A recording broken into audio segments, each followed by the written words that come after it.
एक ऐसा स्कूल जहाँ चलता है सिर्फ 4 अमीर लड़कों का राज और उनको टक्कर देगी एक नॉर्मल सी लड़की। सुनकर यकीन नहीं हुआ ना? चलो फिर स्टोरी देखते हैं। पहले हम मिलेंगे गोया से। गोया चुपचाप अपनी डेस्क पर बैठे पढ़ाई कर रही होती है। तभी हाना नाम की लड़की उसके पास आती है और उसे दोस्ती करने की कोशिश करती है। पहले तो गोया कोई जवाब नहीं देती, पर फिर वो भी हाना से बात करने लगती है। हाना उससे पूछती है कि तुम अकेले बैठ के अपना होमवर्क क्यों कर रही हो। तब गोरिया कहती है कि मैं यहाँ पर एक स्कॉलरशिप स्टूडेंट हूँ और मुझे यहाँ बाकी सबसे ज्यादा पढ़ाई करनी पड़ती है और मुझे ये भी नहीं पता कि बाकी सबसे बात क्या की जाए। हाना पूछती है ऐसा क्यों? तो गोरिया कहती है तुम वहाँ पे वो 3 लड़कियाँ देख रही हो, वो अपनी महंगे बैग और महंगे कपड़ों के बारे में बात कर रही होती है, या फिर वो इस समर वेकेशन कौन से देश घूमने जा रही है, वो ये सब बातें कर रही होती है। यहाँ इस इंटरनेशनल स्कूल में सिर्फ अमीर फैमिली के बच्चे ही आते हैं और मेरे जैसे स्कॉलरशिप स्टूडेंट्स वो तो कुछ गिने चुने ही होते हैं। गोया हाना से कहती है देखो, अगर तुम किसी और से बात करना चाहती हो तो बिल्कुल ठीक है, मुझे पता है मैं बोरिंग हूँ, मुझे बुरा नहीं लगेगा। यहाँ कई सारे और स्टूडेंट हैं जिनसे तुम बात कर सकती हो। तब हाना वहाँ से उठकर चली जाती है। गोया को थोड़ा बुरा तो लगता है पर वो नज़रअंदाज कर देती है। हाना अपना टिफिन लेकर वापस गोया के पास आती है और गोया से कहती है एक बार खाकर देखोगी प्लीज, ये मैंने खुद बनाया है। फिर वो उससे पूछती है कि क्या तुम मेरी दोस्त बनोगी? मुझे उन लड़कियों से दोस्ती नहीं करनी, वो तो दिखने में भी मतलबी दिखती है। फिर दोनों हंसते हुए खाना शेयर करते हैं। फिर वो गोया से पूछती है कि क्या तुम्हारे पास मेरे जैसे न्यू स्टूडेंट के लिए कोई टिप है? तो गोया कहती है वैसे तो हाँ, तुम्हारे लिए मेरे पास एक टिप तो है। तुम्हें इस स्कूल के बारे में ज़्यादा कुछ नहीं पता ना?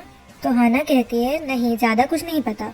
गोया उससे पूछती है कि क्या तुम्हारे पिछले स्कूल में तुम्हें किसी ने बुली किया है या फिर तुमने किसी को बुली किया है? फिर हाना कहती है नहीं तो गोया कहती है अगर तुम्हें स्कूल में सर्वाइव करना है तो तुम्हें हमेशा चौकन्ना रहना होगा, क्योंकि तुम सोच भी नहीं सकती कि इस स्कूल में किस लेवल की बुलिंग होती है। तो हाना शॉक होकर कहती है बुलिंग, वो भी इतने बड़े स्कूल में? तो गोया कहती है जो जगह दिखने में जितनी ज़्यादा सेफ और बड़ी होती है, कई बार वही जगह उतनी ही ज़्यादा खतरनाक भी होती है। तभी सबके फोन्स पर एक साथ कोई मैसेज आता है। हाना कंफ्यूज हो जाती है।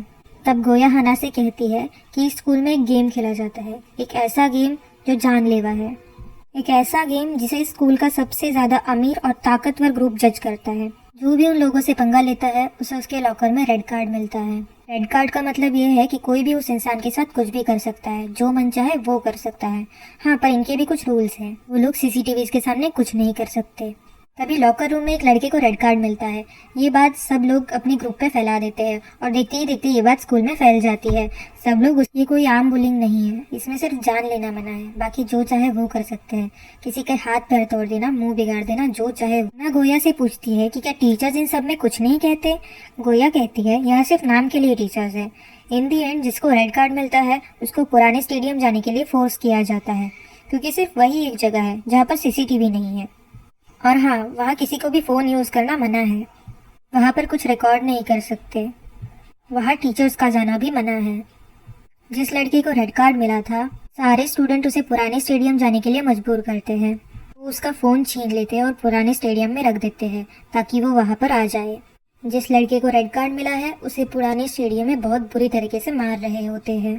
तभी पीछे से 4 लड़कों की एंट्री होती है। वो कोई आम लड़के नहीं है, वो है स्कूल का सबसे पावरफुल ग्रुप F4। ये कोई आम लड़के नहीं है, ये थाईलैंड की 4 सबसे बड़ी सबसे रिच फैमिली से बिलोंग करते हैं।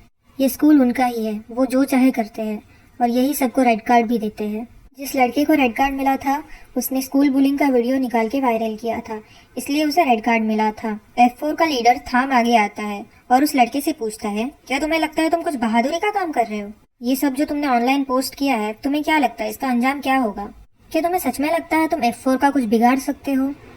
लगता है तुम्हें अपनी जान प्यारी नहीं है? तो वो लड़का कहता है कि तुम कितनी भी कोशिश कर लो, एक ना एक दिन सच बाहर जरूर आएगा। तो थाम कहता है किस चीज़ के दम पे इतना उड़ रहे हो, इन वीडियोस के? ये है F4 का मेंबर रेन, इसे ये सब पसंद नहीं है, इसे मारपीट झगड़ा इन सब से नफरत है, पर वो उसके दोस्त है इसलिए वो कुछ नहीं कहता।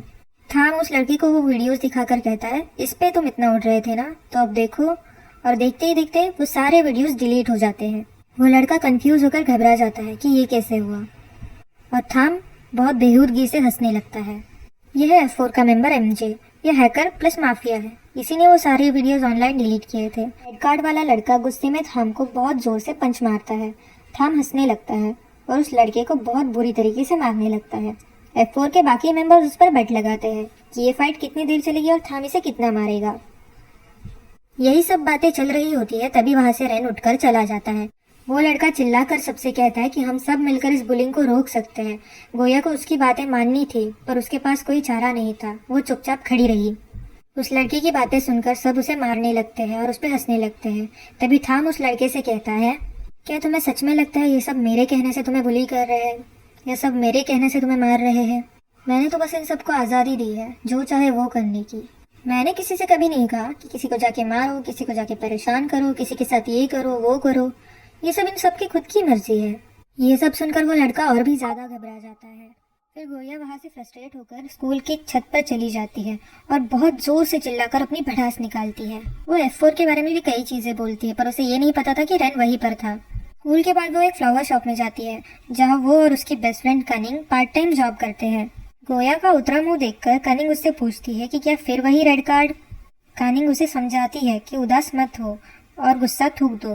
गोया कंप्लेन करने ही लगती है कि कनिंग उसके मुंह में स्वीट्स ठूस देती है। गोया खाकर हंसने लग जाती है और साथ में कनिंग भी। फिर गोया का बॉस उसे कहता है, जितनी बार भी F4 और रेड कार्ड कहती हो मुझे यकीन नहीं होता, क्योंकि ऑनलाइन तो उनके बारे में सारे अच्छे आर्टिकल्स ही है।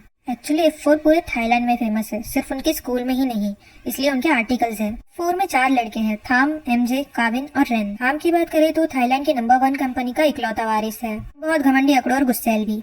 फिर आता है MJ।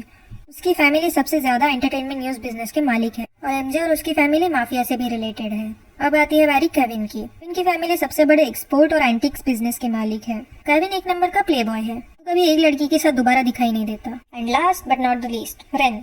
इसकी फैमिली थाईलैंड का number 1 hospital and health care centre own करती है। रेन को पेंटिंग्स का बहुत शौक है, वो बाकी तीनों से बहुत ज्यादा अलग और शांत है। गोया घर जाकर सोचती है कि मैं अगर कुछ कर नहीं सकती तो मैं स्कूल ही चेंज कर देती हूँ।